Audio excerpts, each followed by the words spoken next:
ஸ்ரீகிருஷ்ணரின் அழகுக்கு மேலும் அழகு சேர்ப்பது அவர் தலையில் அணிந்திருக்கும் மயில் இறகுதான். ஆனால் கிருஷ்ணரிடம் அந்த மயில் இறகு வந்த கதையை நீங்கள் அறிவீர்களா? அது குறித்து இந்த பதிவில் காண்போம். பகவான் கிருஷ்ணரை தரிசிக்கும் போது நிச்சயமாக அவரது கையில் இருக்கும் புல்லாங்குழலையும் சிரசை அலங்கரிக்கும் மயில் இறகையும் கவனிக்க தவற மாட்டோம்.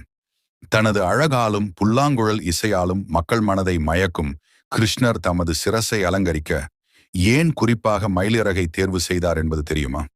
திரேதா யுகத்தில் ஒரு சமயம் ஸ்ரீராமரும் சீதாதேவியும் காட்டில் இருந்த பொழுது அவர்களுக்கு மிகவும் தண்ணீர் தாகம் ஏற்பட்டது. அப்போது சீதை ராமரிடம், எனக்கு தண்ணீர் வேண்டும், எப்படியாவது தண்ணீர் எங்கே உள்ளது என்று கண்டுபிடியுங்கள் என்று கேட்டாள். இதை கேட்ட ராமர் இயற்கை கடவுளான பூமி தாயிடம் தண்ணீர் வேண்டி பிரார்த்தனை செய்தார்.